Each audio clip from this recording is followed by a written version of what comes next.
Hello बच्चों, कैसे हो? तो सब बढ़िया है। ठीक है। आप उम्मीद करता हूँ रेगुलर जो लेक्चर हैं वो आप देख रहे होंगे। ठीक है। हमने अब तक दो जो लेक्चर हैं वो देख लिए हैं। ठीक है। लास्ट वाले लेक्चर में हमने इलेक्ट्रॉनिक कॉन्फ़िगरेशन है वो डिस्कस किया था। ठीक है। आज हम जो लेक्चर डिस्कस करने वाले हैं वो है जनरल प्रॉपर्टीज किनकी? डी ब्लॉक एलिमेंट्स की। ठीक है। और लास्ट वाले लेक्चर में मैंने इनके बारे में थोड़ी सी बात भी कर ली थी, तो आज से हम इनको स्टार्ट कर लेते हैं। तो लेक्चर को बड़े ध्यान से देखना। ठीक है। यहाँ से इंपॉर्टेंट पॉइंट स्टार्ट हो गए। ठीक है। तो देखो, जनरल प्रॉपर्टीज में फर्स्ट हम जो चेक करने वाले हैं वो कौन सी? बड़ा फिजिकल प्रॉपर्टी है। ठीक है। अब फिजिकल प्रॉपर्टी में ध्यान से देखो, D block elements are metals. Clear है? ठीक है। तो डी ब्लॉक एलिमेंट्स होते हैं वो क्या होते हैं? मेटल्स होते हैं, नेचर में मेटेलिक होते हैं। ठीक है। तो D block elements, D block elements are metallic in nature.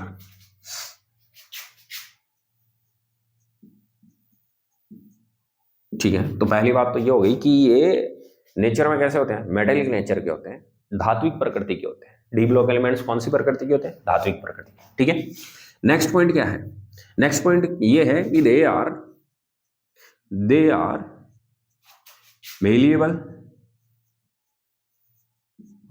malleable, ductile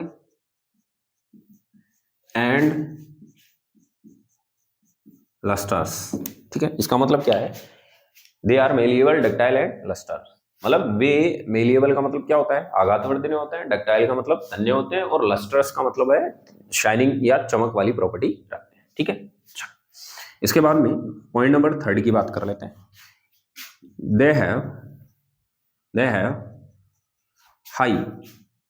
high MP melting point and BP boiling point. Clear है?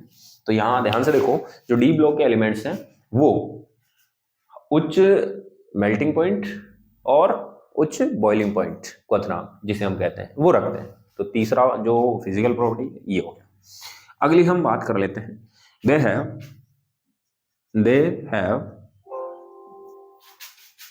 High thermal and electric conductivity. तो यहां पर मेन बात यह है, ये पॉइंट मैंने डिस्कस भी कर लिया था लास्ट वाले लेक्चर में। They have high thermal and electric conductivity. इसका मतलब क्या है कि डी ब्लॉक एलिमेंट्स हैं वो उच्च तापीय चालकता या ऊष्मीय चालकता, और इलेक्ट्रिक का मतलब विद्युत जो चालकता है वो प्रदर्शित करते हैं। आगे बात समझ में क्लियर है? इसके बाद में हम आगे की बात कर लेते हैं। They are solids at room temperature.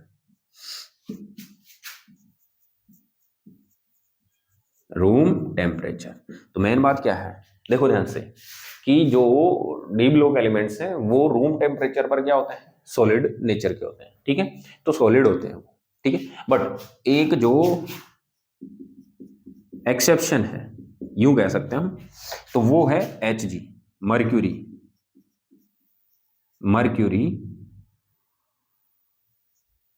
Mercury. Hg ये क्या होता है? एट रूम टेम्परेचर क्या होता है? लिक्विड। ठीक है। बाकी के जो एलिमेंट्स हैं, डी ब्लॉक एलिमेंट्स, वो सॉलिड होते हैं। बाकी मर्क्यूरी जो है वो कौन सी फॉर्म में होता है? लिक्विड फॉर्म में होता है। क्लियर है? चलो, तो ये फिजिकल प्रॉपर्टी यहाँ क्या हो गई है? कंप्लीट हो गई है। क्लियर है कि नहीं? अब हम नेक्स्ट जो इसकी प्रॉपर्टी है, ठीक है, नेक्स्ट सेकंड प्रॉपर्टी उसका डिस्कशन कर लेते हैं। तो वो है एटॉमिक साइज या यूं कह सकते हैं एटॉमिक रेडियस। तो हम अब सेकंड जो प्रॉपर्टी है इसकी बात कर लेते हैं। सबसे पहले मैं आपको ये एक्सप्लेन करता हूं कि एटॉमिक रेडियस या एटॉमिक साइज क्या होता है। ठीक है, तो देखो आप सब जानते हो, पहले से आपने 11th में एटम वाला चैप्टर एटॉमिक स्ट्रक्चर वो डिस्कस किया होगा। उसमें देखो आपने क्या किया है कि एक एटम जो है, ठीक है, उसके न्यूक्लियस के अराउंड क्या होती है, शेल होती है। ठीक है, और जो देखो शेल काफी सारी हो सकती है ऐसे, तो जो आउटर शेल है वो और न्यूक्लियस के बिटवीन जो डिस्टेंस है, आउटर शेल और न्यूक्लियस के बिटवीन जो डिस्टेंस है, इसी डिस्टेंस को हम क्या कहते हैं, एटॉमिक, इसी डिस्टेंस को हम क्या कहते हैं, एटॉमिक रेडियस कहते हैं। क्या कहते हैं, एटॉमिक रेडियस कहते हैं। ठीक है, तो एटॉमिक रेडियस का मीन आपने समझ लिया है। ठीक है, अब हम इसकी डेफिनेशन लिखेंगे। ठीक है, तो एटॉमिक जो रेडियस है इसका मीन क्या है, the distance between nucleus and outer shell, या यूं कह सकते हैं valence shell, is called atomic radius. और एटॉमिक रेडियस जितना लार्ज होगा उतना ही साइज भी क्या होगा, लार्ज होगा। क्लियर है? चलो, तो ये फटाफट आप क्या कर ले, नोट कर ले, स्क्रीनशॉट आप ले ले, फिर हम डिस्कस करने वाले हैं किसको, एटॉमिक साइज या एटॉमिक रेडियस को। ठीक है, तो मीन आपने समझ लिया है कि एटॉमिक रेडियस होती क्या है। ये न्यूक्लियस है, ये आउटर शेल है। मैं लिख देता हूं यहां पर, थोड़ी ध्यान से देखें बात। ये कौन सा शेल है, आउटर शेल, और आउटर शेल का नाम ही क्या होता है, वैलेंस, वैलेंस शेल। ठीक है, और ये क्या है, न्यूक्लियस, ये क्या है, न्यूक्लियस। तो न्यूक्लियस और आउटर शेल या वैलेंस शेल जो है उसके बिटवीन जो डिस्टेंस है उसी को हम क्या कहते हैं, एटॉमिक रेडियस कहते हैं। ठीक है, जल्दी से आप इसका स्क्रीनशॉट ले लें बेटा, फिर हम आगे बढ़ते हैं। ओके ओके, तो आपने ले लिया। ठीक है, चलो तो हम अब डिस्कस कर लेते हैं इसका एटॉमिक साइज या एटॉमिक रेडियस का।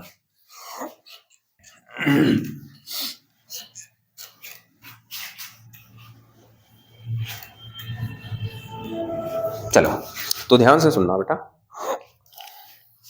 देखो यहां पर हम बात कर लेते हैं, इसको मिटा देता हूं मैं।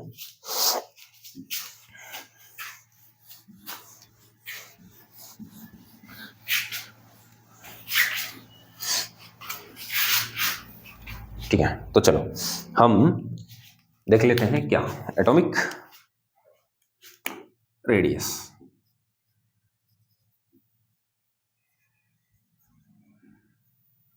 ठीक है, इसी को हम एटॉमिक साइज बोलते हैं। तो डेफिनेशन क्या हो गई, the distance between the distance between nucleus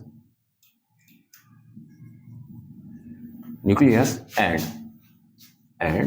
outer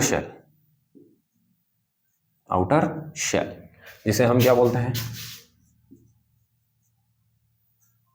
valence shell. ठीक है, आउटर शेल और valence shell is called atomic radius. ठीक है, और इसको अभी अभी हमने डायग्रामेटिकली ये देख भी लिया है क्या, कि ये है न्यूक्लियस है और इसके अराउंड ये क्या है, शेल है, और ये हम सपोज दैट कौन सा शेल मान लेते हैं, आउटर शेल। ठीक है, और ये क्या हो गया, न्यूक्लियस, ये क्या हो गया, न्यूक्लियस, और इसके बिटवीन जो ये डिस्टेंस है, ये इसी को हम क्या कहते हैं, आर। ठीक है, रेडियस किसकी, एटम की रेडियस। तो ये डायग्रामेटिकली आप समझ सकते हैं। आउटर शेल को ही क्या कहते हैं, वैलेंस शेल भी कहते हैं। ठीक है, तो आउटर शेल को ही क्या बोलते हैं, वैलेंस शेल बोलते हैं। चलो इसके बाद में हम अगली बात कर लेते हैं क्या, कि जनरली देखा गया, क्या देखा गया, ध्यान से सुनना, स्टार पॉइंट। जनरली देखा गया कि इन ए पीरियड, ठीक है, generally in a period size regularly decreased. Size जो है वो रेगुलरली क्या होती है, डिक्रीज, या यूं कह सकते हैं एटॉमिक जो रेडियस है वो रेगुलरली क्या होती है, डिक्रीज होती है। ठीक है, and in A group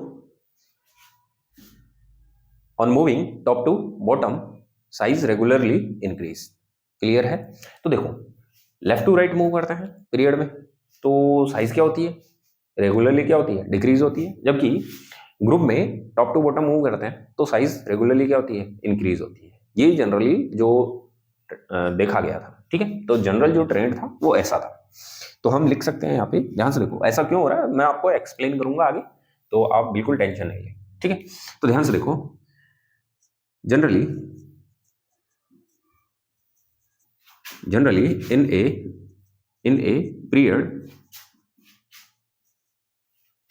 a period on moving left to right, या यूं लिख सकते हैं, generally in a period the atomic radius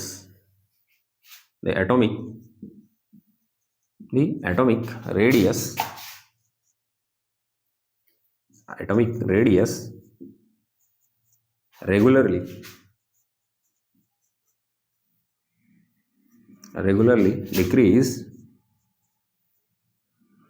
decreases on moving left to right,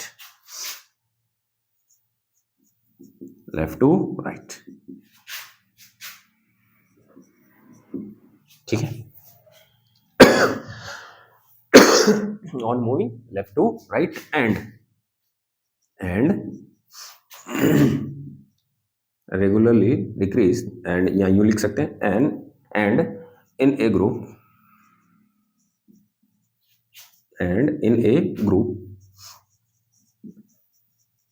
regularly increases, यूं लिख सकते हैं, increases on moving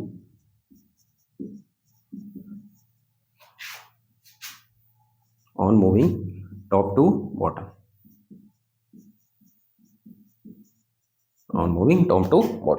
इसका मीन क्या है, तो ध्यान से देखो, जनरली क्या देखा गया कि एक पीरियड में एटॉमिक रेडियस रेगुलरली क्या होती है, डिक्रीज होती है। कब, जब हम लेफ्ट टू राइट मूव करते हैं। और एंड इन ए ग्रुप, और एक ग्रुप में, ग्रुप को हम क्या बोलते हैं, वर्ग बोलते हैं, पीरियड को हम क्या बोलते हैं, आवर्त बोलते हैं। और एक ग्रुप में रेगुलरली लगातार क्या होती है, इंक्रीज। कब, जब on moving top to bottom, जब हम ऊपर से कहाँ चलते हैं, नीचे चलते हैं। तो ये जनरल ट्रेंड था, ठीक है। तो यहां पर हम लिख सकते हैं कि जो जनरल ट्रेंड है एटॉमिक रेडियस का, जो जनरल ट्रेंड है, जनरल ट्रेंड, तो जनरल ट्रेंड क्या हो गया, ठीक है। जनरल ट्रेंड ये हो गया, देखो ये लेफ्ट टू राइट हम मूव कर रहे हैं तो ये तो क्या हो गया, पीरियड, तो ये तो पीरियड हो गया। और ये टॉप टू बॉटम हम मूव कर रहे हैं तो ये क्या हो गया, ग्रुप, तो ये तो ग्रुप है और ये पीरियड है। तो देखो पीरियड में लेफ्ट टू राइट मूव करते हैं तो आपको मैं बताता हूं जेड इफेक्टिव, ठीक है, ये क्या होता है, इंक्रीज। जेड इफेक्टिव को हम क्या बोलते हैं, बोलो, इफेक्टिव न्यूक्लियर चार्ज, क्या बोलते हैं, जेड इफेक्टिव को क्या बोलते हैं, इफेक्टिव न्यूक्लियर चार्ज, ठीक है। जेड इफेक्टिव इंक्रीज होता है। जेड इफेक्टिव इंक्रीज होने से होता क्या है, देखो मैं यहाँ पे इधर साइड में लिख देता हूँ, देखो 11th की बातें हैं, सब छोटी छोटी बातें हैं। जेड इफेक्टिव होता क्या है, मैं आपको डिटेल से समझा देता हूँ। जेड इफेक्टिव क्या होता है, द अट्रैक्शन फोर्स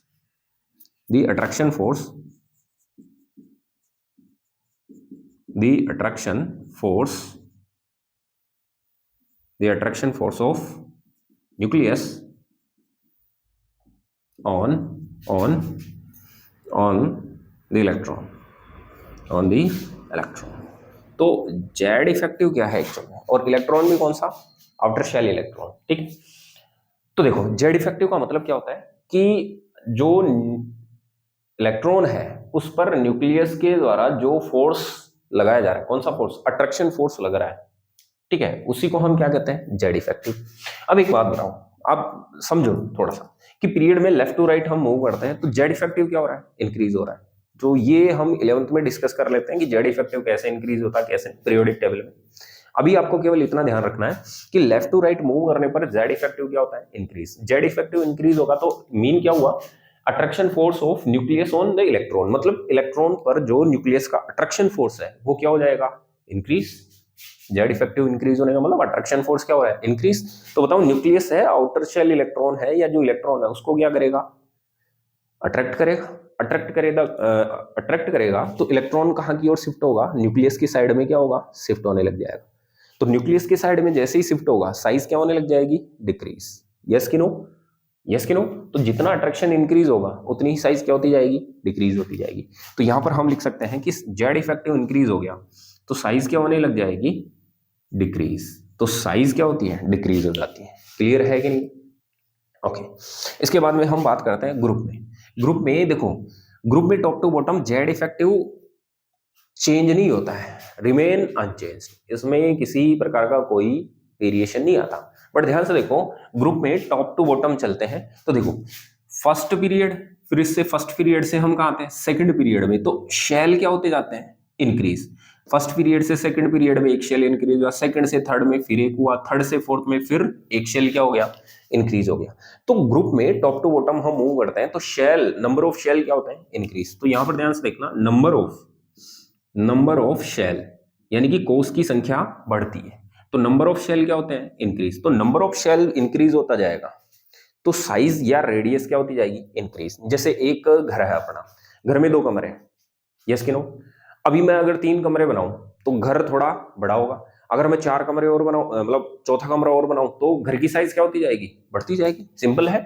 तो वही बात है, नंबर ऑफ शेल इंक्रीज होगा तो बताओ साइज या रेडियस वो भी क्या होने लग जाएगा? इंक्रीज। एटम उतना ही क्या होता जाएगा? लार्ज साइज का होता जाएगा। यस कि नो?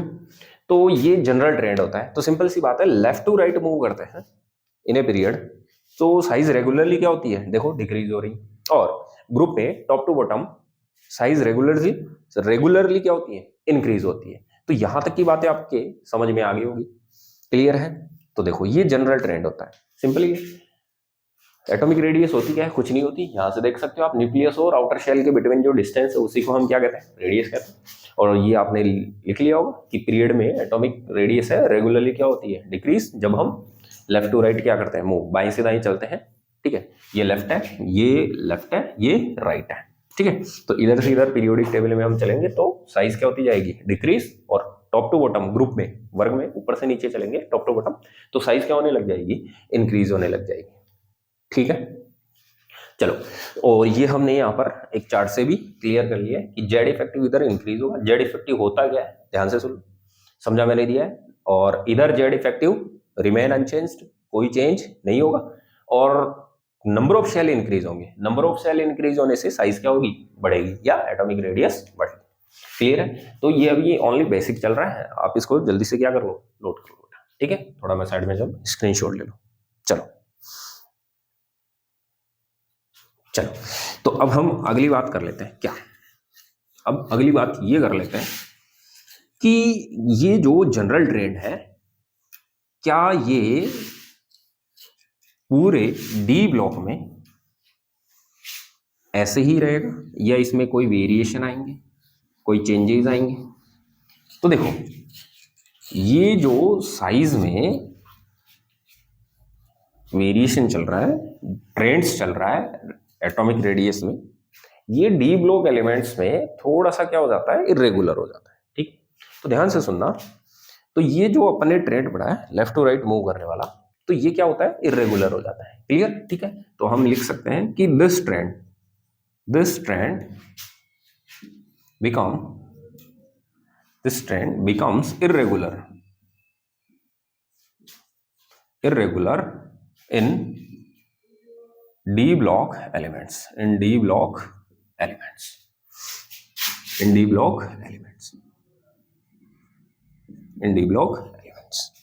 क्लियर है? तो डी ब्लॉक एलिमेंट्स में ये ट्रेंड्स क्या हो जाता है? इरेगुलर हो जाता है। ठीक है, तो पहले तो क्या होगा? देखो, फर्स्ट हम क्या करते हैं, किसी डी सीरीज में क्या करते हैं? मूव करते हैं। ठीक है, किसी भी डी सीरीज में तो साइज पहले क्या होती है? डिक्रीज। ठीक है, फिर मिडिल में जाकर के वो क्या हो जाती है? Almost similar. And then last वापस से क्या होने लगती है? इंक्रीज। ठीक है, तो यहां पर हम लिख सकते हैं कि इन एनी डी सीरीज, अभी समझते हैं इसको, in any D series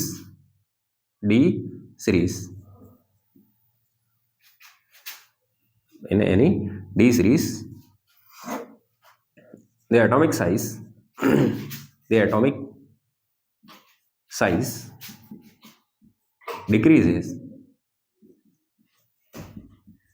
decreases first decreases first and becomes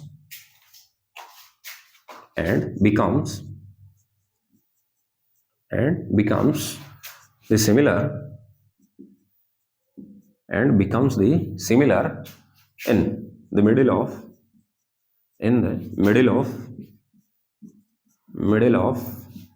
the series,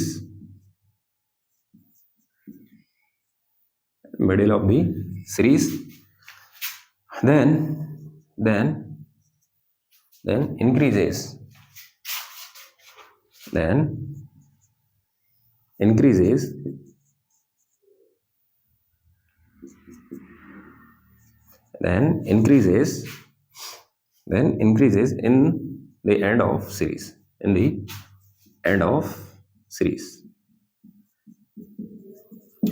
increases in the end of series। तो ध्यान से देखो, बड़े ध्यान से कि देखो कोई भी डी सीरीज अपन लेके चले, देखो डी में अपने डिस्कस कर लिया था 4 सीरीज होती है फर्स्ट लेक्चर में, 3D 4D 5D और 6D सीरीज, ठीक है।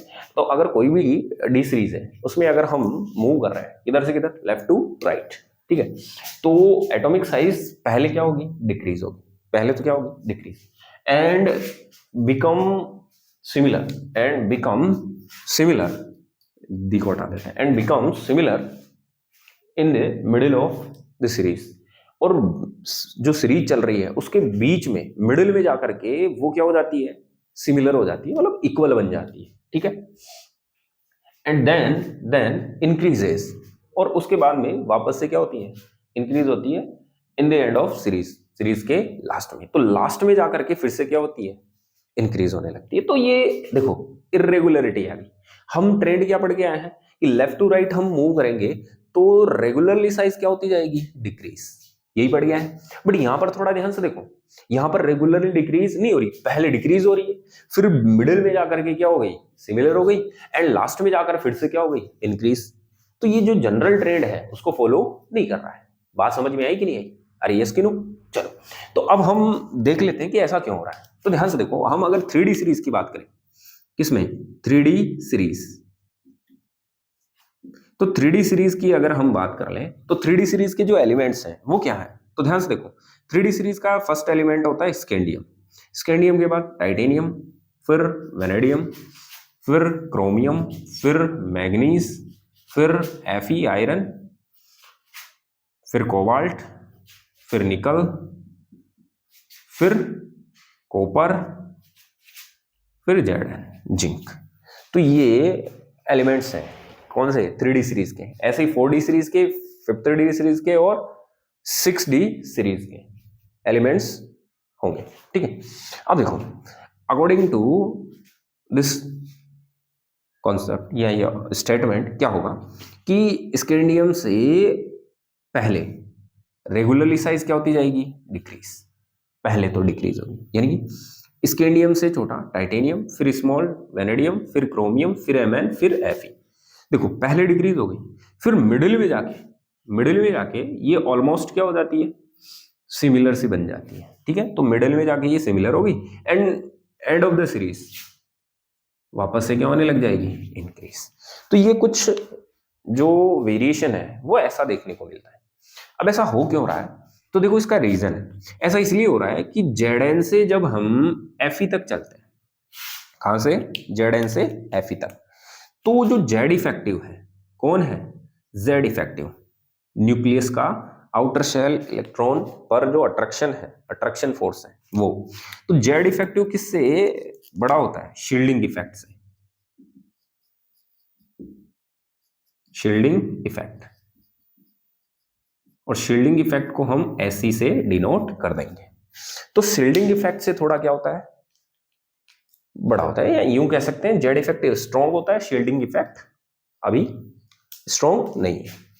देखो मिडिल में जाकर के, मिडिल सीरीज के मिडिल में, मतलब Fe2Ni, यहां पर जाकर के क्या होता है कि जो Z इफेक्टिव है, कौन है, Z इफेक्टिव, ये ऑलमोस्ट सिमिलर हो जाता है किसके, शील्डिंग इफेक्ट के, ऐसी शॉर्ट में लिख देते हैं शील्डिंग इफेक्ट के। एंड देन लास्ट जो निकिल के बाद में कॉपर से लेकर के जिंक तक की बात करें तो यहां पर जो जेड इफेक्टिव है, कौन है?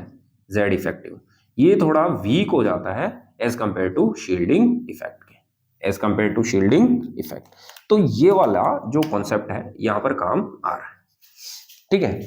अब यहां पर मैं थोड़ा सा आपको बताता हूं कि शील्डिंग इफेक्ट क्या है। पहली बात, जेड इफेक्टिव तो हमने बता दिया, अब शील्डिंग इफेक्ट क्या है। चलो शील्डिंग इफेक्ट को वैसे तो 11th में हम डिस्कस करते हैं, बट आपको थोड़ा सा यहाँ इजीली समझ में आए कॉन्सेप्ट, इसके लिए मैं यहाँ पर शील्डिंग इफेक्ट को थोड़ा सा एक्सप्लेन कर देता हूं। देखो, ये होता है न्यूक्लियस, और न्यूक्लियस के अराउंड ये होती है शेल, ठीक है। और देखो, इस मान लेते हैं ये कौन है? आउटर शेल है, ठीक है। आउटर शेल इलेक्ट्रॉन पर न्यूक्लियस क्या करता है? फोर्स अप्लाई करता है या अट्रैक्शन फोर्स लगाता है, ठीक है। ये अट्रैक्शन फोर्स, अगर सपोज दैट एटम में सिंगल इलेक्ट्रॉन होता और कोई इलेक्ट्रॉन प्रेजेंट नहीं, तो कंप्लीट अट्रैक्शन इस इलेक्ट्रॉन पर होता न्यूक्लियस का, यस कि नो? इसे हम कहते हैं न्यूक्लियर चार्ज। अगर सिंगल इलेक्ट्रॉन है तो, सिंगल इलेक्ट्रॉन है तो न्यूक्लियस के इलेक्ट्रॉन पर जो टोटल अट्रैक्शन है उसको हम क्या बोलते हैं? न्यूक्लियर अट्रैक्शन, ठीक है, या न्यूक्लियर चार्ज कह सकते हैं। क्या कह सकते हैं? Nuclear charge. बट अगर सपोज दैट इस एटम में इनर शेल जो है, उन इनर शेल में कौन प्रेजेंट हो? इलेक्ट्रॉन्स। ये लो, इनर शेल में कौन प्रेजेंट हो? इलेक्ट्रॉन्स। तो अब देखो, न्यूक्लियस इसको अट्रैक्ट तो कर रहा है, पर ध्यान से देखो इन इलेक्ट्रॉन्स पर भी कौन सा चार्ज है बेटा? नेगेटिव। कौन सा चार्ज है? नेगेटिव। इलेक्ट्रॉन पर तो नेगेटिव चार्ज होता है, तो ये नेगेटिव चार्ज है। अब देखो, न्यूक्लियस इस इलेक्ट्रॉन को अट्रैक्ट करना चाह रहा है, बट ध्यान से देखो ये इनर शेल के इलेक्ट्रॉन है, जैसे ही ये अट्रैक्ट होके इनसाइड मूव करना चाहेगा तो ये इलेक्ट्रॉन नेगेटिव नेगेटिव इस पर क्या शो करेंगे? रिपल्शन। इस पर क्या शो करेंगे? रिपल्शन। रिपल्शन शो करने का मतलब इसको अंदर आने से क्या करेंगे? रोकने वाले, या यूं कह सकते हैं न्यूक्लियस के अट्रैक्शन से इसको क्या कर रहा है? सेव कर रहा है, रिपेल करके इसको अंदर ना आने देकर सेव कर रहे हैं अट्रैक्शन से, ठीक है। इसको बचा रहे हैं, न्यूक्लियस खींचना चाह रहा है, ये इनर शेल के इलेक्ट्रॉन इसको सेव करना चाह रहे हैं। और सेव करना, बचाना, शील्ड करना। शील्ड करने का मतलब क्या होता है? जैसे मान लो कोई एनिमी है सामने, ठीक है, वो गन से फायरिंग कर रहा है और हमने बीच में क्या लगा दी? शील्डिंग। शील्ड आती, वो अगर लगा दी तो हमारी सुरक्षा हो गई कि नहीं हो गई? हो गई। तो वही काम ये कर रहा है। ये इनर सेल के जो इलेक्ट्रॉन है वो आउटर शेल के इलेक्ट्रॉन के लिए एक शील्ड का काम कर रहा है, और वो शील्ड किस काम में आएगी? इस न्यूक्लियस के अट्रैक्शन से सेव करने में। किसको? आउटर शेल इलेक्ट्रॉन को। तो ये इसको अंदर आने के बजाय वापस बाहर भेजेंगे। तो इनर शेल के इलेक्ट्रॉन का ये जो इफेक्ट है आउटर शेल इलेक्ट्रॉन को सेव करने का, इस इफेक्ट को हम क्या कहते हैं? Shielding effect. तो ये बात यहां आपको क्लियर हो गई होगी कि बेटा शील्डिंग इफेक्ट क्या होता है, ठीक है। और ये वाला जो अट्रैक्शन लग रहा है, इसी अट्रैक्शन को हम क्या कहते हैं? Z effective. ये हमने पढ़ लिया था, यस कि नो? तो इसको हम क्या बोलते हैं? Z effective. तो अब देखो, साइज है वो इन दोनों पर डिपेंड करने वाली है। कैसे? अगर जेड इफेक्टिव ज्यादा है तो ये इलेक्ट्रॉन कहां शिफ्ट होगा? न्यूक्लियस के क्लोज आएगा। न्यूक्लियस के अगर क्लोज आएगा तो बताओ शेप जो है, साइज है, शेप छोड़ो, साइज जो है, रेडियस है, वो क्या होने वाली है?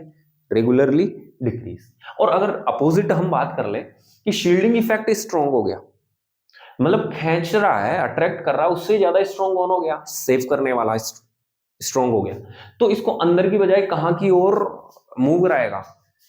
आउटर साइड में मूव कराएगा। और आउटर साइड में मूव कराएगा तो जो साइज है वो क्या होने लग जाएगा? एटम का इंक्रीज होने लग जाएगा। और अगर दोनों सिमिलर है तो देखो, ना तो ये अट्रैक्ट कर पाएगा और ना ये इसको आउटर साइड में रिपेल कर पाएगा, यानी कि साइज क्या रहेगी? फिक्स रहेगी। बात समझ में आई कि नहीं? क्लियर है कि नहीं?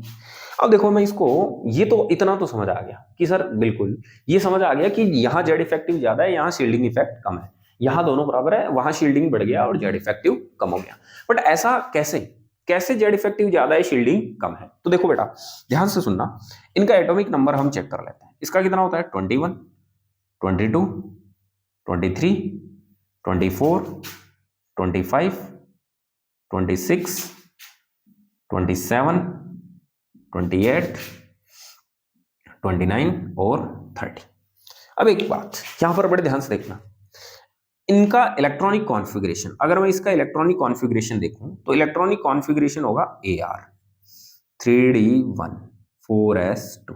और देखो जितने भी आगे वाले एलिमेंट्स हैं 3D सीरीज के, उन सब में ऑर्गन तो फिक्स होगा, बस डी में 1 की जगह 2 3 4 5 6 ये चेंज होंगे। यस कि नो? इसका मतलब सब में ऑर्गन इलेक्ट्रॉन ये वाले तो फिक्स हैं, पर डी वाले चेंज हो रहे हैं। तो जो शील्डिंग का काम कर रहे थे वो कौन है? डी तो है। और ये शील्डिंग का काम करने वाले चेंज होंगे तो शील्डिंग इफेक्ट भी क्या होगा? चेंज होने वाला है। एक एग्जांपल देखो, सपोज दैट हम ये लिख लेते हैं कि सपोज स्कैंडियम का न्यूक्लियस ये है और इसके अराउंड ये शेल है, ठीक है, ये तीसरा और ये चौथा। चौथे शेल में कौन है? इलेक्ट्रॉन है। कौन से? S2 वाले। चलो, और इनर शेल में अभी सपोज दैट एक इलेक्ट्रॉन मान के चल रहे डी वाला, क्यों? क्योंकि ऑर्गन तो सब में सेम होगा, तो सब में आएंगे, तो अभी सेव करने वाला अकेला है। अच्छा, न्यूक्लियस में चार्ज कितना होता है? प्रोटॉन के इक्वल। बताओ कितना है? प्लस का 21, क्योंकि प्रोटॉन कितने? 20। अब देखो ये न्यूक्लियस इस इलेक्ट्रॉन को क्या कर रहा है? अट्रैक्ट। कितने प्रोटॉन इसको अट्रैक्ट करने में लगे? 21। और बचाने वाला कितना है? सपोज 1, क्योंकि ऑर्गन तो समय सेम है, तो उनको तो हटाओ, डी वाले से काम करें। अब एक जना 21 प्रोटोनों से इसको सेव कर सकता है? नहीं, ये अकेला 21 प्रोटॉन का मुकाबला नहीं कर सकता। तो बताओ यहां जेड इफेक्टिव इलेक्ट्रॉन पर न्यूक्लियस का अट्रैक्शन क्या होगा? ज्यादा, शील्डिंग इफेक्ट से। यस कि नो? तो ये अंदर शिफ्ट हो जाएगा। तो बताओ यहां अभी जेड इफेक्टिव ज्यादा है, किससे? शील्डिंग से। अब थोड़ा सा टाइटेनियम में D1 की जगह D2 हो जाएगा। और देखो एटॉमिक नंबर 22 है, तो खींचने वाले कितने हो गए? 22। और अंदर कितने इलेक्ट्रॉन आ गए? डी में 2। अब देखो अभी आउटर शेल इलेक्ट्रॉन को कितने प्रोटॉन अट्रैक्ट कर रहे होंगे? 22। सेव करने के लिए कितने हो गए? 2। अब देखो 2 इलेक्ट्रॉन इस इलेक्ट्रॉन को न्यूक्लियस के अट्रैक्शन से क्या कर रहे हैं? सेव। तो आप खुद देखो, अभी अगर 2 को मैं देखूं तो खींचने वाले, अट्रैक्ट करने वाले 22। तो अगर मैं हर एक के हिस्से में इनको डिवाइड करूं तो इसके हिस्से में 11 और इसके हिस्से में 11, मतलब अकेला इलेक्ट्रॉन 11 प्रोटॉन से इसका क्या कर रहा है? इसको सेव कर रहा है। ऐसे ही ये इलेक्ट्रॉन इन 11 प्रोटॉन का मुकाबला करके इसको सेव कर रहा है। अब रियल में सोचो 11 जो लोग हैं उनका जो मुकाबला है, ठीक है, वो करना न के बराबर है, यूं मान के चलो, एक के द्वारा। इसका मतलब अभी भी क्या है? खींचने वाले यानी कि अट्रैक्शन जेड इफेक्टिव वो अभी क्या है? स्ट्रॉन्ग है। किससे? शील्डिंग से। तो देखो इसमें भी शील्डिंग अभी वीक है। किससे? जेड इफेक्टिव से। ऐसे देखो चलते चलते हम कहां तक पहुंच गए? Fe तक। कहां तक पहुंच गए? Fe तक। अब Fe में डी में कितने होते हैं? 6। तो ये देखो इनर साइड में कितने आ गए? 6 और 6। और यहां एटॉमिक नंबर कितना हो गया? 26। अब देखो न्यूक्लियस पर चार्ज 26, आउटर शेल इलेक्ट्रॉन को अट्रैक्ट करने वाले कितने प्रोटॉन है? 26 है। बट इसको आउटर शेल इलेक्ट्रॉन को शील्ड करने के लिए कितने इलेक्ट्रॉन आ गए? अभी इनर शेल डी में, इनर जो डी सब शेल है उसमें 6। तो अगर हम 26 को 6 में डिवाइड करें, मतलब 6 के हिस्से में बांटे, तो कितना आएगा? तो ये आ जाएगा 6 4 लगभग 4 पॉइंट कुछ आएगा। कितना आएगा? लगभग एक के हिस्से में कितने प्रोटॉन आएंगे? 4 पॉइंट समथिंग, ठीक है, 4.5 हो गए, यू मान के चल लो आप तो अप्रोक्सीमेटली। अब ध्यान से देखो एक जना केवल 4 का मुकाबला कर रहा है, यू मान के चलो, और आप रियलिटी में सोचो कि 4 का मुकाबला करना अब थोड़ा सा, हम अगर प्रैक्टिकली बात करें तो पॉसिबिलिटी है। ये कोई अच्छा अगर कोई बाउंसर है तो आराम से वो 3-4 लोगों को क्या कर सकता है? संभाल सकता है। तो यहां पर आप ध्यान से देखो शील्ड करने वाले जो इलेक्ट्रॉन्स हैं उनका नंबर क्या होता जा रहा है? इंक्रीज। तो शील्डिंग इफेक्ट अब थोड़ा क्या होने लगेगा? इफेक्टिव। बट Fe तक अभी इफेक्टिव नहीं था, बट Fe से जैसे ही हम कोबाल्ट पर गए तो देखो डी में कितने हो गए? 7। तो एक और इलेक्ट्रॉन शिफ्ट हो गया और 26 की जगह कितने हो गए? 27। यस कि नो? तो अब अगर हम बात करें कि 7 इलेक्ट्रॉन इसको शील्ड कर रहे हैं न्यूक्लियस के अट्रैक्शन से, तो ईच इलेक्ट्रॉन के पार्टिसिपेशन में कितना आएगा? तो लगभग ये 3.9, मतलब 4 ही रह गया। और एक इलेक्ट्रॉन या एक व्यक्ति, यूं मान के चलो 4 व्यक्तियों का मुकाबला कर सकता है प्रैक्टिकल लाइफ की बात करें तो, ठीक है, अगर वो अच्छा रिस्ट पुस्ट हो, हेल्दी हो। तो यहां पर हम अब ये कह सकते हैं कि जो जेड इफेक्टिव है, अट्रैक्शन फोर्स है, और उससे शील्ड करने वाला जो इफेक्ट है वो अब ऑलमोस्ट क्या होने लग गए, सिमिलर से। जितना वो अट्रैक्ट कर रहा है उतने ही वो शील्ड कर सकते हैं। तो अब यहां तक आकर के शील्डिंग इफेक्ट और जेड इफेक्टिव ऑलमोस्ट क्या हो गया है, सिमिलर सा हो गया है। बात क्लियर है कि नहीं है? अरे यस कि नो, हाँ कि ना, समझ में आ गया? चलो, तो ये वाली बात। बट अब अगर हम बात करें कॉपर की, तो कॉपर का जो इलेक्ट्रॉनिक कॉन्फ़िगरेशन है वो मैं आपको बता देता हूं क्या होता है। ऑर्गन 3D10 4s1, यानी कि अब डी में कितने हो गए देखो, 1 2 3 4 5 6 7 तो थे, 8 9 और 10, बट कॉपर में प्रोटॉन कितने हैं, 29। तो अब देखो, अट्रैक्ट करने वाले 29 प्रोटॉन है न्यूक्लियस में, और शील्ड करने वाले 10। तो ईच प्रत्येक इलेक्ट्रॉन के हिस्से में कितने प्रोटॉन आएंगे, 2.9, 2.9, यानी कि अब 3 से भी क्या हो गए, कम। और 2.9 यानी कि एक आदमी 2 का मुकाबला बहुत ही आसानी से कर सकता है। इसका मतलब अब क्या हुआ, शील्ड करने वाला जो इफेक्ट है, इस आउटर शेल इलेक्ट्रॉन को न्यूक्लियस के अट्रैक्शन से शील्ड करने वाला इफेक्ट है, वो अब क्या होने लग गया है, ज्यादा इफेक्टिव होने लग गया है। और जो जेड इफेक्टिव है वो कम हो गया है, यानी कि ये इजीली इसको क्या कर लेंगे, शील्ड कर लेंगे। तो अब कॉपर और जिंक की बात करें तो शील्ड करने वाला जो इफेक्ट है, बचाने वाला आउटर शेल इलेक्ट्रॉन को, ठीक है, परिरक्षण प्रभाव, शील्डिंग इफेक्ट को हिंदी में क्या कहते हैं, परिरक्षण, बचाने वाला, वो अब थोड़ा स्ट्रॉन्ग हो गया किससे, जेड इफेक्टिव से। और अगर स्ट्रॉन्ग हो गया तो आप बताओ, ये इलेक्ट्रॉन अंदर आने की बजाय ये इसको कहां, आउटर साइड में क्या कर देंगे, पुश कर देंगे। और आउटर साइड में पुश हो गया तो बताओ इसका साइज क्या होने लग जाएगा, इंक्रीज होने लग जाएगा। अरे बोलो हाँ कि ना, बात समझ में आई कि नहीं आई? तो ये थोड़ा सा एक्सप्लेनेशन मैंने दिया है आपको कि ऐसा क्यों हो रहा है। तो यहां से आपको ये क्लियर हुआ होगा कि ऐसा हुआ क्यों है, ठीक है। आपको शील्डिंग इफेक्ट मैंने समझा दिया, जेड इफेक्टिव मैंने आपको समझा दिया है, और बाकी ये वाला फंडा भी मैंने यहाँ समझा दिया है। तो ये 3D सीरीज की बात। अगर मैं 4D सीरीज में भी चलूं तो सेम फंडा यूज होगा, सेम वेरिएशन आएगा। First decrease and becomes equal in middle of the series and then last increases, ठीक है, और लास्ट में क्या होने लग जाएगा, इंक्रीज। तो ये वाला 4D 5D 6D सभी सीरीज में क्या होगा, यूज होने वाला है। क्लियर है? तो बेटा आप इसका जल्दी से क्या ले लें, स्क्रीनशॉट ले लें, ठीक है। फिर हम अगले वाले पॉइंट पे चलते हैं, ठीक है।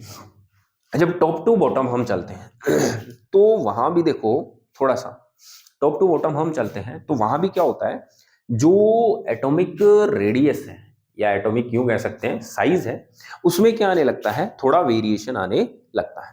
क्लियर है कि नहीं है? ठीक है। तो अब ध्यान से देखो, अब हम बात कर लेते हैं किसकी, टॉप टू बॉटम की। क्लियर है? तो देखो ध्यान से देखते रहना बेटा। अब टॉप टू बॉटम चलते हैं। क्लियर?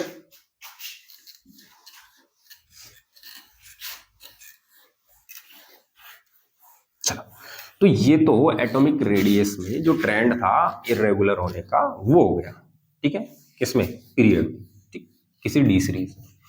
अब हम ग्रुप में चलते हैं, ठीक है। तो ध्यान से देखो बेटा, ठीक है। देखो ग्रुप में हम टॉप टू बॉटम चलते हैं तो जनरल ट्रेंड क्या कहता है कि टॉप टू बॉटम साइज क्या होने वाली है, इंक्रीज। बट यहां पर इरेगुलरिटी आती है, क्या, on moving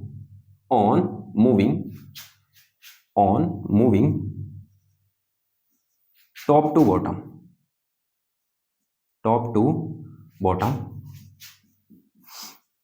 on moving top to bottom, ठीक है। the size increases, the size या रेडियस भी कह सकते हैं, increases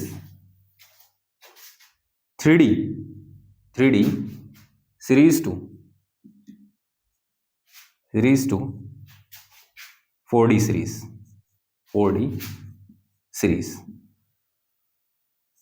तो 3D सीरीज से 4D सीरीज में जो साइज है, ठीक है, वो क्या हो जाएगी, इंक्रीज, ठीक है, on moving top to bottom, ठीक है। यहां पे हम थोड़ा सा और ऐड करते हैं, इन ए ग्रुप, ठीक है, इन ए ग्रुप, तो ये वो ऐड कर लो। तो in A group on moving top to bottom the size increases 3D series to 4D series, ठीक है।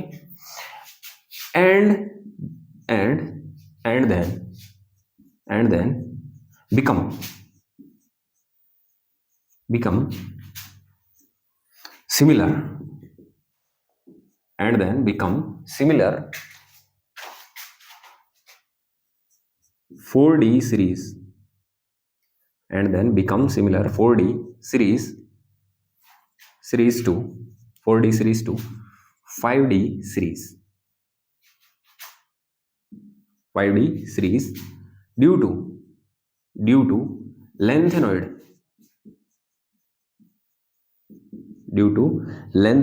contraction, due to lengthenoid contraction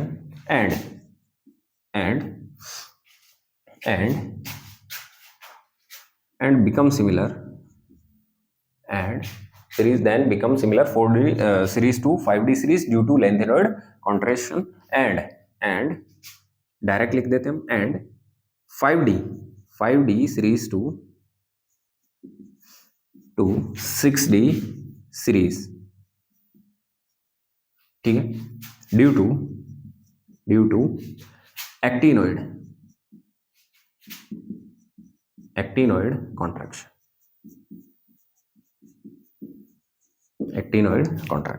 clear है। तो यहां पर ध्यान से देखो, जब हम किसी ग्रुप में टॉप टू बॉटम चलते हैं, ऊपर से नीचे चलते हैं, तो जो साइज है वो इंक्रीज होती है पहले कहां से कहां, 3D से 4D सीरीज में, ठीक है। और उसके बाद में सिमिलर बन जाती है किसकी, 4D सीरीज और 5D सीरीज की। रीजन क्या है, लेंथेनोइड कॉन्ट्रैक्शन। शायद हमने डिस्कस किया था कि 5D जो सीरीज होती है उसके अंदर लेंथेनम के बाद में एफ ब्लॉक आता है, याद करो फर्स्ट लेक्चर। एफ ब्लॉक कौन से एलिमेंट थे, वो लेंथेनोइड एलिमेंट्स।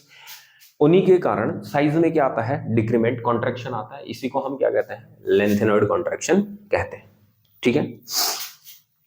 एंड और 5D सीरीज से 6D जो सीरीज है, ठीक है, उसकी भी साइज क्या होती है, सिमिलर होती है। रीजन क्या है उसका, एक्टिनोइड कॉन्ट्रैक्शन है। क्लियर है। तो यहां तक की बातें आपको समझ में आ गई होगी, ठीक है। अब हम ये बात कर लेते हैं कि ये लेंथेनोइड कॉन्ट्रैक्शन होता क्या है, ठीक है।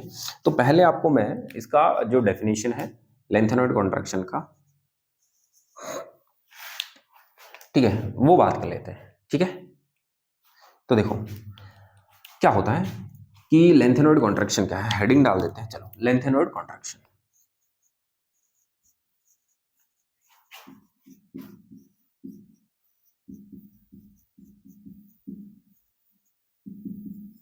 Lanthanoid contraction. अब ये लेंथेनोइड कॉन्ट्रैक्शन क्या है पहले ये समझ लेते हैं, और actinoid contraction same lanthanoid contraction जैसा ही होगा बस थोड़े से चेंजेस होंगे। तो लेंथेनोइड कॉन्ट्रैक्शन क्या है, बड़े ध्यान से देखना क्या है लेंथेनोइड कॉन्ट्रैक्शन क्या है, कि इन 5D series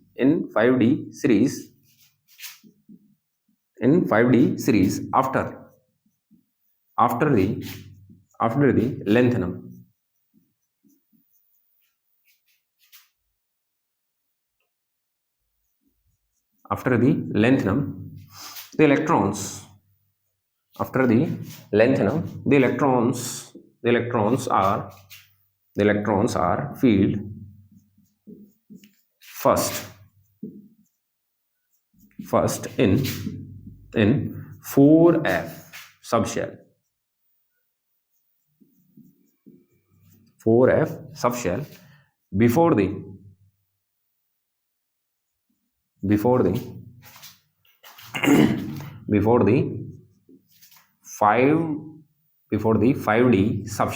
5D subshell,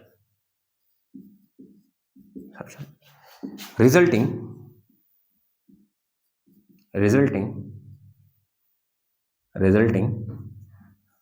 the shielding effect, resulting the shielding effect of 4F electron, on the outer shell electron, on the outer shell electron, outer shell electron decreases.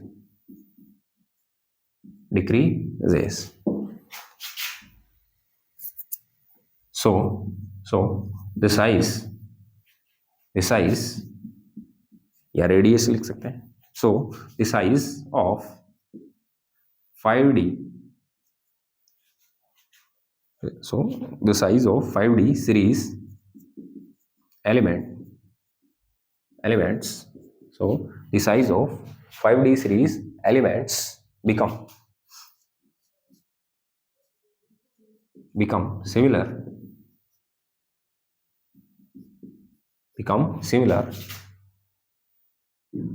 4D series element, become similar to 4D series element. 4D series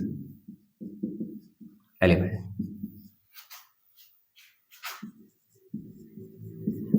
ठीक है, तो ये काम होता है. ठीक है, this phenomena is called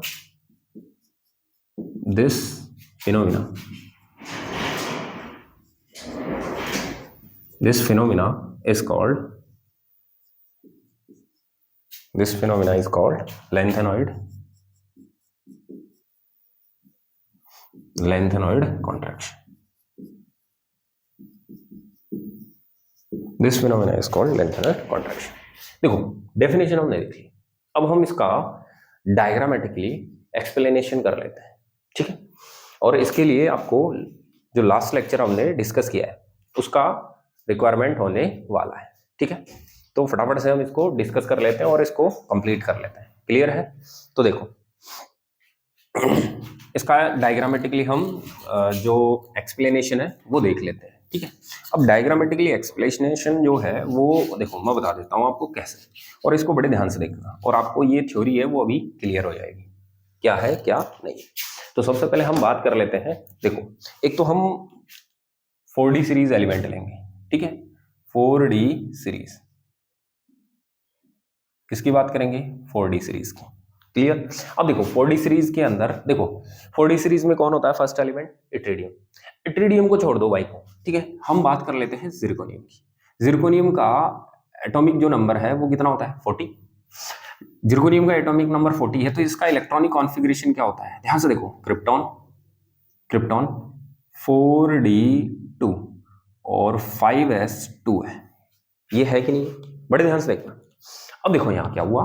देखो अगर मैं इसका एटॉमिक जो डायग्राम है वो बनाऊं तो ये न्यूक्लियस है. न्यूक्लियस के अराउंड कितने हैं शेल? 5. तो देखो 1 2 3 4 एंड 5. और ध्यान से देखो एटॉमिक नंबर कितना है? 40 है. तो ध्यान से देखो जो प्रोटॉन है पॉजिटिव चार्ज है वो कितने होंगे? 40. आउटर शेल में कितने इलेक्ट्रॉन हैं? ध्यान से देखो 2. चलो कोई बात नहीं, 2 1 उससे मतलब नहीं है. देखो हमें एक इलेक्ट्रॉन से मतलब है क्योंकि न्यूक्लियस है, इस इलेक्ट्रॉन को क्या कर रहा होगा? अट्रैक्ट कर रहा होगा. बड़े ध्यान से देखना. क्लियर? चलो तो ये न्यूक्लियस है, वो इस इलेक्ट्रॉन को क्या कर रहा होगा? अट्रैक्ट. अब देखो इसको सेव करने के लिए, शील्ड करने के लिए इनर जो शेल है उसमें कौन है? D. 4 में कौन है? D. ठीक है, तो ये हो गया 4D. तो D में 2 इलेक्ट्रॉन हो गए और D के साथ यहां पर P भी होगा और 4s भी होगा. ध्यान से देखो यहां 4D है, इनर शेल में 4s है, 4p है. क्लियर? चलो यहां तक की बातें समझ आ गई होगी क्योंकि इसमें F तो आए नहीं. देखो 4D सीरीज में F ब्लॉक आता नहीं है. ठीक है, तो यहां पर 4D है. 4D से पहले जो होंगे, जो सबशेल होंगे वो क्या होंगे? 4s और 4p होंगे. ये स्किन हो 4s और 4p होंगे.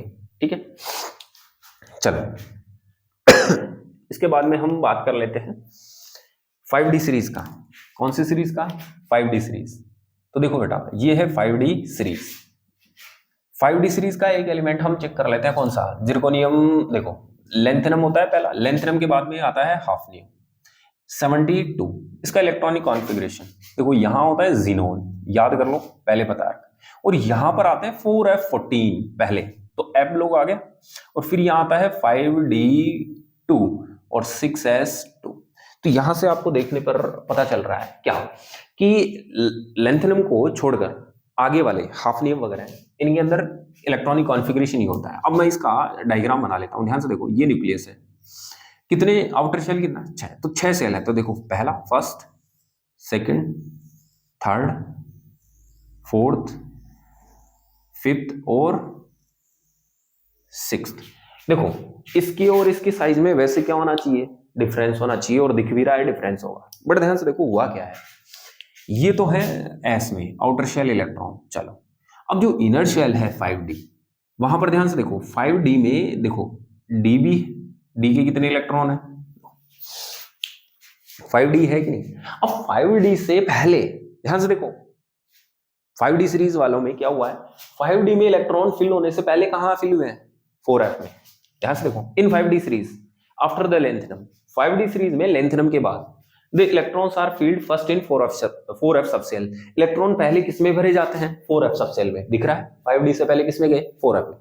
अब 4f कहां है, ध्यान से देखो 4f आउटर सेल 6 से, देखो ये है आउटर शेल n 6, ये 5, ये 4, मतलब इलेक्ट्रॉन पहले कहां फिल हुए हैं, 4f में, यानी कि इनर साइड में। और ये आउटर सेल से क्या है, फार, दूर भी है काफी। देखो यहां होते तो पास होते, पर ये दूर हो गए, ठीक। तो ये हो गया बिफोर दी 5d सबशेल, मतलब 5d सबशेल में इलेक्ट्रॉन भरने से पहले कहां भरते हैं, 4f में। ये दिख गया होगा आपको। Resulting the shielding effect of 4f electron on the outer shell electron decreases. अब देखो इसका कारण क्या हुआ, ये इनर साइड में आए तो देखो शील्ड करने वाले इसमें कौन थे, 4d के बाद में 4s और 4p थे, जबकि यहां कौन है शील्ड करने वाला, 4f।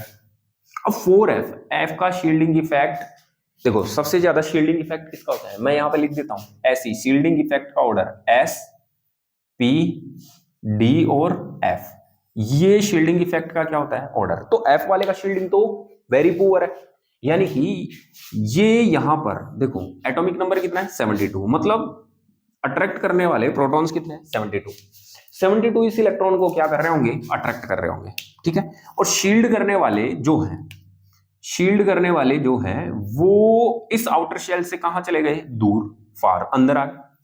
तो देखो ये जो 70 प्रोटॉन्स है वो इस इलेक्ट्रॉन को स्ट्रांगली क्या करेंगे, अट्रैक्ट, स्ट्रांगली अट्रैक्ट करेंगे। तो देखो ये दूर होने के कारण इनका जो रिपल्शन है एफ वाले का, वो रिपल्शन क्या हो जाएगा आउटर शेल पर, कम। और रिपल्शन कम हो गया तो शील्डिंग कम हो गई, क्योंकि शील्डिंग का मतलब रिपेल कर रहा था, वही तो था। तो शील्डिंग कम हो गई तो ये आउटर शेल का इलेक्ट्रॉन न्यूक्लियस के अट्रैक्शन से किधर शिफ्ट होगा, इनसाइड है। अब ये धीरे धीरे अंदर की साइड में क्या होता जा रहा है, शिफ्ट होता जा रहा है, यस कि नो। ये अंदर की साइड में शिफ्ट होता जा रहा है, होता जा रहा है, होता जा रहा है, और कहां तक आकर शिफ्ट हो जाएगा, ये फिफ्थ जो सेल है वहां तक आ जाएगा। और जैसे ही यहाँ फिफ्थ सेल के पास आया, देखो ये जो इलेक्ट्रॉन है अब वो इसको क्या करने लग जाएंगे, थोड़ा स्ट्रांगली रिपेल करने लगे। पहले तो दूर थे इसलिए रिपल्शन कम था, पर जैसे ही यहां पास पहुंच गया यहां, तो अब ये जो इलेक्ट्रॉन है 4f के, वो इसको क्या करने लग जाएंगे, रिपेल। क्या करने लग जाएंगे, रिपेल। तो एक बात बताओ, जो सिक्स्थ शेल था वो 4f इलेक्ट्रॉनों की प्रेजेंस की वजह से किसके पास शिफ्ट हो गया, किसके पास शिफ्ट हो गया, ये कौन सा शेल है, सिक्स्थ शेल। कौन सा है, सिक्स्थ शेल। वो किसके पास पहुंच गया, फिफ्थ वाले के। अब ये भी, यहां भी कौन से सेल थे, कौन सा सेल था, फिफ्थ। तो अब एक बात बताओ, इसका साइज और इसका साइज क्या सिमिलर हो गया, क्योंकि देखो 6 सेल अगर यहां होता तो बड़ा होता, पर ये कॉन्ट्रैक्ट हो गया, साइज में क्या हो गया, कॉन्ट्रैक्शन हुआ। कॉन्ट्रैक्शन की वजह से ये साइज क्या हुआ, डिक्रीज हुआ। साइज डिक्रीज होकर के कौन से सेल के पास पहुंच गया, फिफ्थ सेल के पास। और देखो यहां भी फिफ्थ सेल, यहां भी फिफ्थ सेल, तो दोनों की साइज ऑलमोस्ट क्या होने लगी, सिमिलर होने लगी। अरे बात समझ में आ गई। और ये जो कॉन्ट्रैक्शन हुआ है वो सब किन की वजह से हुआ है, इन एफ के इलेक्ट्रॉनों की वजह से। ये एफ इलेक्ट्रॉन भरे हैं कहां, आउटर शेल से दूर, आउटर शेल इलेक्ट्रॉन से दूर, जिसकी वजह से इन इलेक्ट्रॉनों का जो शील्डिंग है आउटर शेल पर वो क्या हो गया, डिक्रीज। डिक्रीज होने से देखो अट्रैक्ट करने वाले सडनली 40 से कितने पहुंचे, 72, यस कि नो। तो 40 से कहां पहुंचे, 72 पहुंचे। तो 72 इसको स्ट्रांगली क्या करेंगे, अट्रैक्ट। और देखो शील्ड करने वाले दूर हो गए इसलिए रिपल्शन कम लगेगा, इसलिए इलेक्ट्रॉन अट्रैक्ट होकर के कहां जाएगा, इनसाइड में, और फिफ्थ सेल के पास आ जाएगा, तो सिक्स्थ सेल है वो कहां शिफ्ट हो जाएगा, फिफ्थ। तो इन दोनों की साइज क्या हो गई, सिमिलर। बोलो बात समझ में आ गई कि नहीं? और ये जो कॉन्ट्रैक्शन हुआ है साइज में, जो बड़ा होना चाहिए था वो डिक्रीज हुआ है, वो कौन से इलेक्ट्रॉनों की वजह से हुआ है, 4f। और 4f में कौन से एलिमेंट होते हैं, लेंथेनॉइड। यस कि नो? तो लेंथेनॉइड जो एलिमेंट्स हैं उनकी वजह से जो ये साइज में कॉन्ट्रैक्शन आ रहा है, इसी कॉन्ट्रैक्शन को क्या कहा गया है, लेंथेनॉइड कॉन्ट्रैक्शन। क्लियर है? बात समझ में आ गई कि नहीं आ गई? क्लियर है कि नहीं? क्लियर है? तो ये वाला जो लेंथेनॉइड कॉन्ट्रैक्शन है वो कॉन्सेप्ट क्लियर हुआ कि नहीं हुआ? अब मैं फाइनली वेरिएशन बता देता हूं कि कैसे हो रहा है, ठीक है? तो आप इसका जल्दी से क्या ले ले, स्क्रीनशॉट ले ले। ओके, चलो, तो आपने स्क्रीनशॉट ले लिया होगा। तो अब देखो, लेंथेनॉइड कॉन्ट्रैक्शन की वजह से साइज में जो वेरिएशन आया है वो क्या आया है, वो ध्यान से सुनो।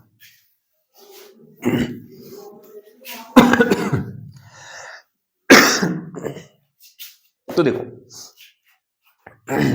तो यहां पर हम बात कर लेते हैं, तो ये है ग्रुप नंबर 3 डी ब्लॉक में। डी ब्लॉक हमने डिस्कस कर लिया है, ग्रुप नंबर 3 से स्टार्ट होता है और ग्रुप नंबर 12 तक होता है। ग्रुप नंबर 3 का फर्स्ट एलिमेंट होता है स्कैंडियम, स्कैंडियम के नीचे इट्रिडियम, इट्रिडियम के नीचे लेंथेनम, और लेंथेनम के नीचे एक्टिनियम। यहां तक की बात की है।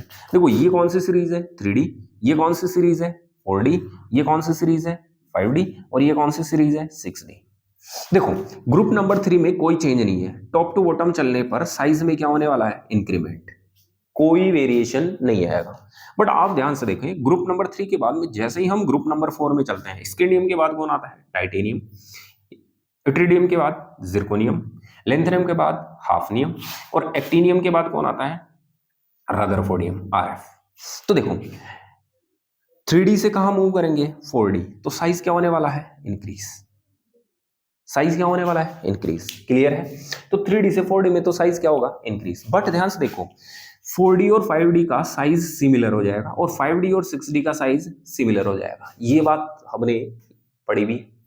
ऐसा क्यों हो रहा है, क्योंकि लेंथेनम के बाद यहां पर देखो कौन से एलिमेंट आ रहे थे, F ब्लॉक, और ये F ब्लॉक के एलिमेंट कौन से थे, लेंथेनॉइड।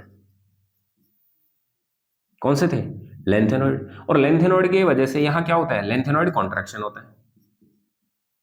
क्या होता है, लेंथेनॉइड कॉन्ट्रैक्शन। कॉन्ट्रैक्शन की वजह से साइज में क्या हो गई, डिक्रीमेंट हो गया, इसलिए जिरकोनियम और हाफनियम का साइज क्या हो गया, ऑलमोस्ट सिमिलर। ऐसे देखो, एक्टिनियम के बाद यहां पर कौन आता है, F ब्लॉक, और ये F ब्लॉक के कौन से एलिमेंट होते हैं, एक्टिनॉइड। एक्टिनॉइड, और एक्टिनॉइड यहां पर कौन सा, कॉन्ट्रैक्शन। ठीक है, बस फर्क क्या है लेंथेनॉइड और एक्टिनॉइड कॉन्ट्रैक्शन में। देखो, यहां 4f में इलेक्ट्रॉन फिल हो रहे थे, यहां 5f में, वहां 5D से पहले थे, यहां 6D से। चेंज केवल शेल का है, बाकी डेफिनेशन वो की। क्लियर? तो ये लेंथेनॉइड कॉन्ट्रैक्शन है, ये एक्टिनॉइड कॉन्ट्रैक्शन है। क्लियर हुआ? अब देखो, आगे जितने भी ग्रुप्स आएंगे 4 के बाद 5, 6, 7, 8 और ग्रुप नंबर 12 है, सब में बताओ ये लेंथेनॉइड और एक्टिनॉइड कॉन्ट्रैक्शन वर्क करेगा, काम करेगा? अरे यस कि नो? तो यहां से लेकर अब आगे जो साइज है वो ऐसे ही चलेगी, तो Zn, Cd, Hg और Cn। क्लियर है? तो देखो, यहां से यहां लार्ज साइज, फिर ये ऑलमोस्ट सिमिलर। तो ग्रुप नंबर 4 से ग्रुप नंबर 12 ये वाला वेरिएशन चलता रहेगा, किसमें, ग्रुप में, वर्ग में। ठीक है? रीजन क्या था साइज सिमिलर होने का, लेंथेनॉइड और एक्टिनॉइड कॉन्ट्रैक्शन। यहां वेरिएशन क्यों नहीं आया, क्यों, क्योंकि F ब्लॉक एलिमेंट्स हैं वो आफ्टर लेंथेनम और आफ्टर एक्टिनियम आते हैं, पहले थोड़ी है। पहले होते तो कॉन्ट्रैक्शन यहां भी काम करता, बट बाद में है तो इनमें तो कॉन्ट्रैक्शन नहीं लगता, इसलिए इनका साइज तो रेगुलर इंक्रीज होता है। बट ग्रुप नंबर 4 से 12 तक ये वाला फंडा काम करेगा। और लास्ट और फाइनल इंपॉर्टेंट पॉइंट मैं बता देता हूं आपको। इंपॉर्टेंट पॉइंट क्या है कि देखो, एक्टिनॉइड कॉन्ट्रैक्शन और लेंथेनॉइड जो कॉन्ट्रैक्शन है, इनमें से जो स्ट्रॉन्ग कॉन्ट्रैक्शन होता है वो कौन सा होता है, एक्टिनॉइड कॉन्ट्रैक्शन होता है। यानी कि एक्टिनॉइड कॉन्ट्रैक्शन में आउटर शेल के इलेक्ट्रॉन को न्यूक्लियस मोर अट्रैक्ट करता है, ज्यादा अट्रैक्ट करता है, इसलिए उसकी साइज और भी क्या होती है, कम। इसलिए वजह से 5D के जो 5D सीरीज है उसके क्या होती है, सिमिलर होती है। क्लियर है बच्चों? तो ये था पूरा का पूरा एटॉमिक रेडियस या एटॉमिक साइज का डिटेल डिस्कशन। क्लियर? अब आपको एक काम करना है छोटा सा, ठीक है? इसका जो ग्राफ है, ठीक है, इसका जो ग्राफ है वो एनसीईआरटी में दे रखा है, ठीक है, और वो हमने जो ग्राफ जो वेरिएशन पढ़े उसी के अकॉर्डिंग आपको वहां पर दिया हुआ उसको, तो उसको आप ध्यान से देखना। पहले ध्यान से देखो, ग्राफ में साइज ज्यादा होगी, फिर धीरे धीरे क्या होगी, डिक्रीज, और फिर बीच में जाकर के सिमिलर होने लग जाएगी, और लास्ट वाले की फिर से थोड़ी सी क्या होगी, इंक्रीज। मतलब वो ग्राफ कुछ ऐसे दिखेंगे आपको, ऐसे जाएंगे, फिर थोड़ा ऐसे होगा, फिर वापस ऐसे ऐसे आएंगे। ठीक है, ये 3D का दिखेगा, ये 4D सीरीज का। और 5D सीरीज में देखो, जो लेंथनम है उसका साइज तो बड़ा होगा, पर लेंथनम के बाद कौन आएगा, हाफनियम, उसका साइज 4D सीरीज एलिमेंट के ऑलमोस्ट क्या होने लगेगा, ऐसे सिमिलर होने लगेगा। और वेरिएशन वही, पहले डिक्रीज, फिर सिमिलर, और लास्ट में फिर से इंक्रीज होना चालू हो जाएंगे। तो कुछ ऐसा आपको एक ग्राफ दिया हुआ है। रेडियस जो है, रेडियस और जो डी सीरीज एलिमेंट है, एटॉमिक यूं कह सकते हैं, यहां तो है एटॉमिक नंबर, और यहां क्या है, रेडियस। तो एटॉमिक नंबर जैसे चेंज होगा वैसे वैसे रेडियस क्या होती जाएगी, चेंज होती जाएगी। क्लियर है? तो देखो, आज हमने फिजिकल प्रॉपर्टी और जो एटॉमिक रेडियस है उसका हमने डिटेल से क्या कर लिया है, डिस्कशन कर लिया है। क्लियर है? आप इसको ढंग से एक बार वापस से पढ़ें।